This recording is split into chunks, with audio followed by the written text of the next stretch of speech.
हमेशा अपने रब से मांगो, क्योंकि ना वो जालिम है, ना वो जालिम।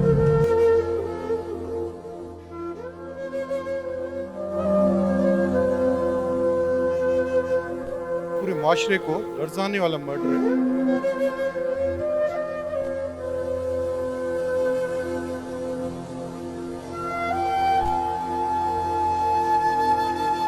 तो इस तरह के वाक़यात रूनमा हो सकते हैं कि जो नाकाबिले बर्दाश्त है।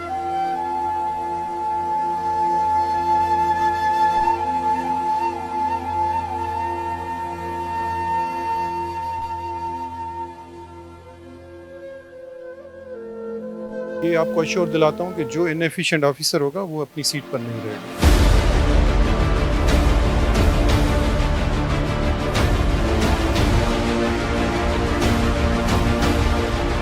मैं हूं आपका मेज़बान इमरान मलिक। आप देख रहे हैं मेहरान ट्रिब्यून हैदराबाद। कल हीराबाद में होने वाले दिल खराज वाक़ये के बाद आज एसएसपी हैदराबाद फैमिली की से ताज़ियत भी की और उनसे हमदर्दी का इज़हार भी किया और इंक्वायरी भी करने आए। हम उनसे गुफ्तगू करेंगे कि आगे की सूरत हाल क्या है। सर, ये जो वाक़या है और भी सिंध में और जगह भी होता रहा है, हम इस वाक़ये को आप किस तरीके से देख रहे हैं और आपने क्या सोचा होगा इस वाक़ये की रोकथाम के लिए क्या इक़दाम होने चाहिए? देखिए जी, सिंपली तो हम अगर देखें तो ये मर्डर है, पर ये पूरे माशरे को लर्जाने वाला मर्डर है। हमारे सब बच्चे गलियों में खेलते रहते हैं, उनका बचपन होता है, और जिस बेदर्दी से शफाक तरीके से इस मासूम बच्ची का कत्ल किया गया, मेरे ख्याल में एक टेरर की वेव पूरे माशरे में, पूरे इलाके में फैली हुई है। पुलिस की कोशिश यही है कि इस सेंस ऑफ इनसिक्योरिटी को ख़त्म करें, उस जालिम को सज़ा दिलवाएं और जल्द अज इस केस को ट्रेस करके इनकी भी जो एक कंसर्न्स हैं, जो इनकी एक दिल खराश वाक़ये की वजह से एक अज़ियत पहुंची है, उसको कम से कम हो सके।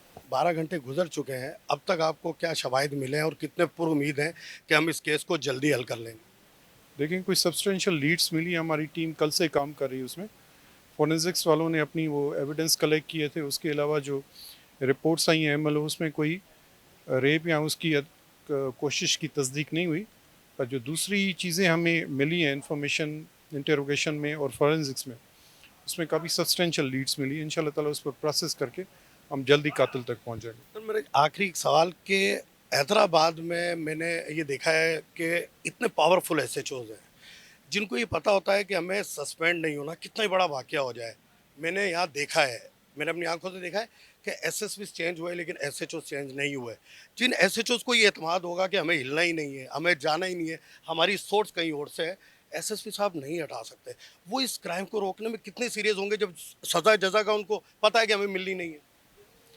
देखें जी, क्राइम जो कत्ल वाला है वो तो एसएचओ के हाथ में नहीं है रोकना। नंबर वन, डिटेक्ट करना ज़रूर एसएचओ का काम है, और जिन एसएचओज ने इसमें कमी बेशी की है, क्राइम कंटेन करने में नाकाम रहे, वो सस्पेंड भी हुए।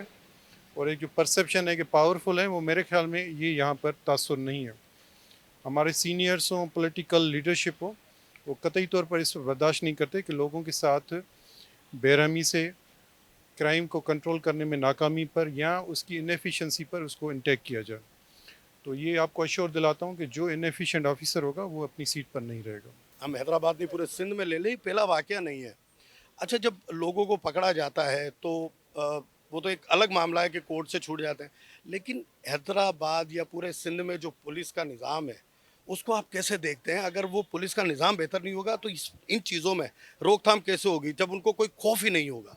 नहीं, एक तो पुलिस, बिल्कुल आपने सही कहा कि पुलिस रिफॉर्म्स की भी ज़रूरत है। दूसरा जो सबसे अहम मामला वो सोसाइटी का है। सोसाइटी को इस मामले में एक साथ कोऑर्डिनेशन करना पड़ेगा, इंतज़ामिया को बताना पड़ेगा, क्योंकि ऐसे मौक़ों पे ना कोई गवाह मिलते हैं जिसकी बिना पे पुलिस का भी केस कमज़ोर होता है और अदालत से लोग आज़ाद हो जाते हैं। दूसरा, लोकल कम्युनिटी पुलिसिंग को हमें फ़रोग़ देना पड़ेगा, ताकि जो इलाकाई पुलिस होगी वो उन चीज़ों को मौसर अंदाज से नबरदाश्त में हो सकती है।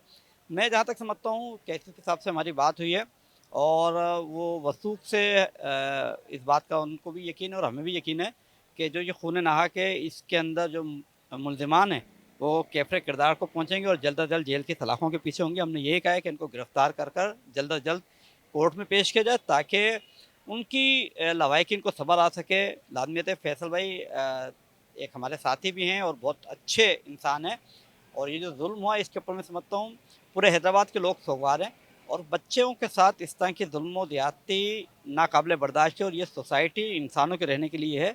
यहाँ इस तरह के वहशी हैवानों की कोई जगह नहीं है, ऐसे लोगों की यहाँ जेल है, और इंशाल्लाह ताला हमें उम्मीद है कि पुलिस जल्द अज जल्द मुल्ज़िमान तक पहुँचेगी। ये जो बच्ची का जो वाक़या हुआ है, मैं समझता, आप नहीं समझते कि किसी ना किसी जो ज़हनी मफलूजी थी, जो मनशासी आती है, उसी से ये वाक़या रहनुमा हुआ? बिल्कुल ऐसा ही है। मैं वही कह रहा हूँ ना कि सोसाइटी के अंदर हमें अपने अतराफ़ में भी निगाह रखनी चाहिए, और ऐसे लोग के जो मनीशात की तरफ राग़िब हो रहे हैं, हमने पहले ही कहा कि जब आप माशरे में फ्रस्ट्रेशन बढ़ती है, लोगों को एक हेल्दी इन्वायरमेंट नहीं मिलता, तो लोग मनीशात की तरफ जाते हैं। तो इस डिस्क्रिमिनेशन को ख़त्म किया जाए, और ऐसे मनीशात के आदी अफराद के लिए हुकूमती सतह पर एक मौसर प्लान दिया जाए ताकि उनका इलाज हो सके। लेकिन अगर ये नहीं होगा तो इस तरह के वाक़यात रूनुमा हो सकते हैं कि जो नाकाबिले बर्दाश्त हैं। तो मैं ये समझता हूँ कि इसमें हुकूमत की बिलखुसूस बहुत अहम ज़िम्मेदारी है कि हम 12 उनकी निशानदेही कर चुके हैं। इसीलिए हम कहते हैं कि कम्युनिटी पुलिसिंग या लोकल पुलिसिंग ही इस मसले का हल है कि वो अपने इलाकों के अंदर बढ़ते हुए क्राइम को मौसर अंदाज से रोक सकती है, बनिस्बत इसके कि कोई अफसर दूसरे शहर से आके या दूसरे डिवीज़न से आके यहाँ सर्व करता है, तो उसको यहाँ के जो डायनेमिक्स होती है, यहाँ की डेमोग्राफी होती है, समझने में बहुत दिक्कत होती है।